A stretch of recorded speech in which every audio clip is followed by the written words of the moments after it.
السلام علیکم۔ خواتین کا بانجھ پن، حمل کی پیچیدگیاں اور اس کا علاج۔ حمل کا نہ ہونا، ایک میاں بیوی آئے، ان کی 7 سال کی تقریباً بچی تھی، آگے ان کو بچے نہیں ہو رہے تھے، کافی علاج کرایا۔ جو ان کا علاج وہ کرا رہے تھے، وہ تھائرائیڈ کی دوائیں دے رہے تھے۔ جب میرے پاس آئے، میں نے ان کا جب کیس ٹیکنگ کی تو منہ کا ذائقہ کڑوا تھا، اس کی مناسبت سے کرولی دی، پیشاب پیلا تھا، اس کی مناسبت سے یوری بیت دی۔ اس لڑکے کو، جو ان کا شوہر تھا، اس کو میرا انداز بہت پسند آیا۔ وہ اپنی 2 بہنوں کو اور لے کر آیا وقفے وقفے سے، اور اسی کے بعد وہ مٹھائی بھی لے آیا کہ ہمارے ہاں کوئی تقریباً 15 یا 20 روز کا عرصہ ہوا تھا کہ وہ ان کے یہاں بھی پریگننسی ہو گئی۔ اسی طریقے سے جن کا بخار نہیں ہوتا ہے یا گردے میں انفیکشن نہیں ہوتا ہے تو میں نیٹرم کارب دیتا ہوں۔ اس کی علامات یہ ہے کہ جو مرد کا مادہ ہوتا ہے وہ اس کو رحم قبول نہیں کرتا، عورت کا جو رحم ہے اس کو مادہ قبول نہیں کرتا، وہ ایک دم باہر نکال دیتا ہے، جو ایسے کتابوں میں بھی لکھا ہوا ہے۔ تو جب میں وہ سوال ان کو پڑھا بھی دیتا ہوں میں کتاب میں کہ ایسا یہ کیفیت تو نہیں ہے۔ دوسری، مجھے اگر ایسی عورتوں کے جو انگلی چٹکاتی ہیں اس پہ میری نیٹرم کارب کنفرم ہو جاتی ہے دوا۔ جو چلتے چلتے جن کا عورتوں کا پاؤں مڑتا ہے اس سے بھی نیٹرم کارب کنفرم ہو جاتی ہے۔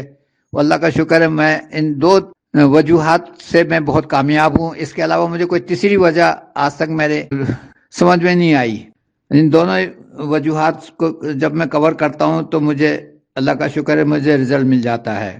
حمل کی جو الٹیاں ہوتی ہیں عموماً تیسرے مہینے میں ہوتی ہیں، تو اس میں الٹراسواری نوسہ دیتا ہوں، بہت اچھے رزلٹ ملتے ہیں۔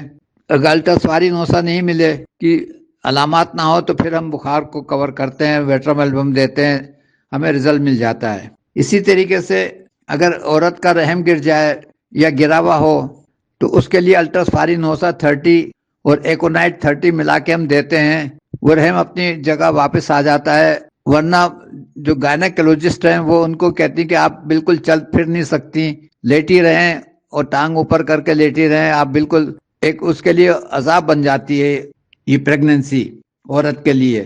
عموماً جن عورتوں کے کریمپس آتے ہیں، نس پہ نس چڑھتی ہے یا کمر میں درد ہوتا ہے تو ان کو نیچے کی طرف پیڑوں میں کھچاؤ ہوتا ہے، تو ہم کوپرومیٹ دیتے ہیں، اللہ کا شکر ہے اس سے بھی ہمیں فوراً رزلٹ ملتا ہے اور وہ کھچاؤ ختم ہو جاتا ہے۔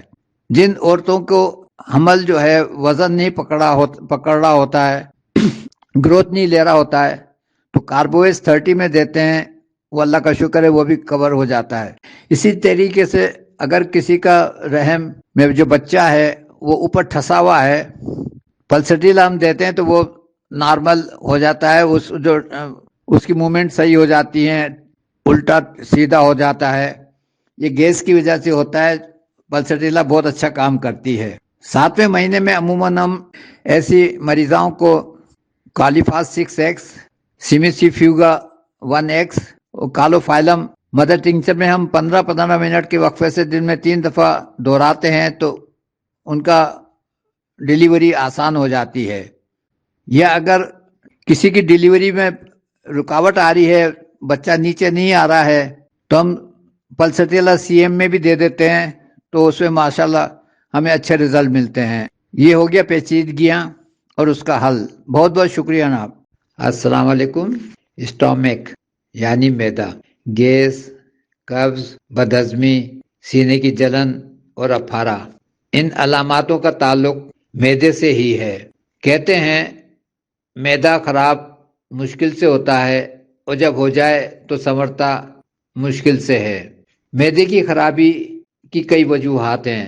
معمول کی غذا میں کچی روٹی، کچے چاول، بیکنگ آئٹم ہیں جو ہر گھر میں کھائے جا رہے ہیں، جبکہ ہوٹل یا کیٹرنگ کا پکا ہوا کھانے میں بھی کچے چاول، کچی روٹی ہی ملتی ہے۔ اس کے علاوہ جو لوگ کھانا کھانے کے بعد پانی پینے کے عادی ہیں ان کا بھی معدہ خراب رہتا ہے، بلکہ پیٹ بھی باہر نکل آتا ہے۔ اس کے علاوہ چٹپٹی چیزیں جس میں مرچیں زیادہ ہوں، کھانے سے تیزابیت کی شکایت ہوتی ہے، سینے میں جلن رہنے لگتی ہے۔ لیکن آج کل جو سینے کی جلن ہو رہی ہے اس کا سبب بخار کے فاسد مادے ہیں جو معدے میں بدہضمی، کھٹی ڈکاریں، جلن کا سبب بن رہے ہیں۔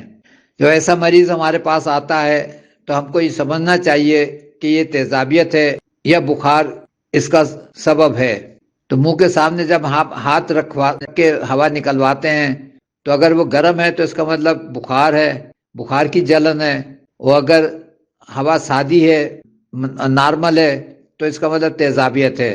اس کی تسلی اور ہم تھرمامیٹر سے بھی کر سکتے ہیں کہ اگر یہ 99 بخار ہے یا 96 97 ہے تو یہ بخار ہی اس کا سبب ہے۔ اب جو میں نسخہ بناتا ہوں، جو مریض آتے ہیں یا ٹیلی فون پہ اپنا کیس ڈسکس کرتے ہیں تو زیادہ تر مجھے اس میں بخار ہی ملتا ہے۔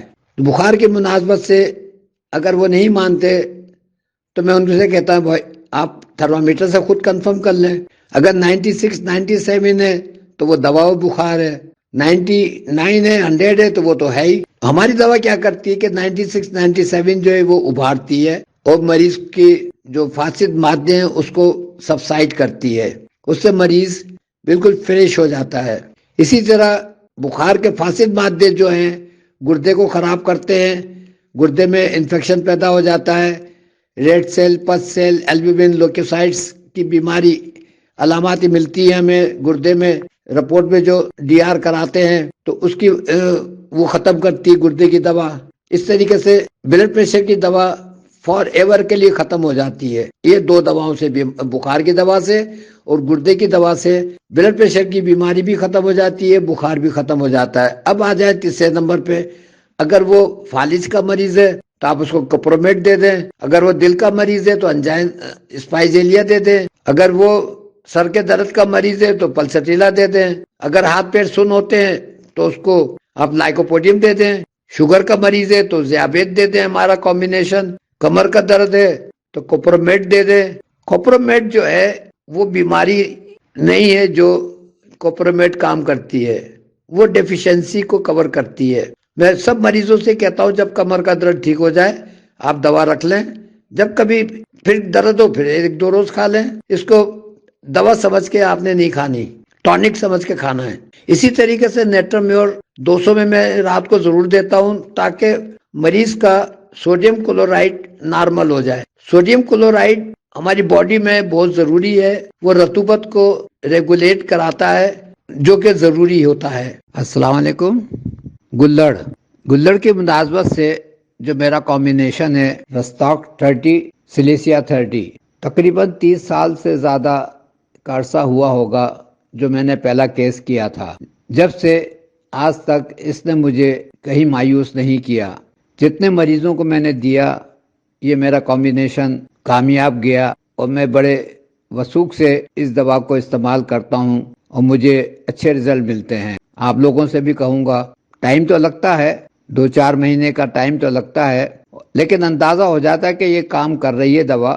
سائز میں فرق آتا رہتا ہے، اسی مناسبت سے آپ بھی استعمال کرائیں، انشاءاللہ تعالی آپ کو بھی اچھے رزلٹ ملیں گے۔ بہت بہت شکریہ۔ گردے میں انفیکشن یا اس کے فیل میں بے قاعدگی کی وجہ سے پیشاب کی حالت غیر معمولی ہو جاتی ہے، جس سے گردے کی تہ میں معدنی قسم کی تلچھٹ بیٹھ جایا کرتی ہے جو ریگ یا پتھری کا باعث بنتی ہے۔ ایسا مریض جب ہمارے پاس آتا ہے تو ہمیں بتاتا ہے کہ ہمارے گردے میں پتھری ہو گئی ہے، الٹرا ساؤنڈ کی رپورٹ بتا رہی ہے، تو ہم اس کو آکزیرین کا 1 قطرہ منہ میں ڈالتے ہیں تو اس کو سکون ملتا ہے، تو پھر ہم آکزیرین اور یوریبیت کا نسخہ بنا کے دے دیتے ہیں، وہ اللہ کا شکر ہے ہنستے کھیلتے پتھری نکل جاتی ہے۔ لیکن ایسا مریض جس کو کیلشیم آکزیلیٹس کی پتھری ہو اور ہمیں پہلے سے پتہ چل جائے رپورٹ کے مطابق، تو پھر ہم اس کو کیلکریا کارب کو ٹیسٹ کرتے ہیں سوال جواب کر کے، بربرس چیک کرتے ہیں یا میگنیشیم کارب۔ یہ 3 دوائیں ایسی ہیں جس کو ہم سوال جواب کر کے اس سے مریض سے پروونگ کرتے ہیں۔ اگر اس کو آرام آتا ہے تو پہلے نمبر پہ ہم ان تینوں میں سے کوئی ایک دوا اور دوسرے نمبر پہ یوریبیت دے دیتے ہیں۔ احتیاط میں ہم ان سے یہی کہتے ہیں کہ پانی زیادہ نہ پئیں، دوسرے یہ کہ جھٹکے کا کام نہ کریں کہ پتھری یوریٹر میں پھنسے اور تکلیف کرے. اگر پتھری تکلیف کر رہی ہے, یوریٹر میں درد کر رہی ہے, تو ہم ان سے کہتے ہیں کہ آپ ٹانگیں اوپر کر کے دیوار کے سہارے سر نیچے کریں اور جھٹکا دے, پتھری واپس ہوگی تو درد ختم ہو جاتا ہے. اسی درد کے لیے پین کلر لگوانی پڑتی ہے, جس کو الٹا پیر اوپر کرنے سے جو درد آرام آ جاتا ہے, پین کلر لگانے کی ضرورت نہیں پڑتی. بہت بہت شکریہ.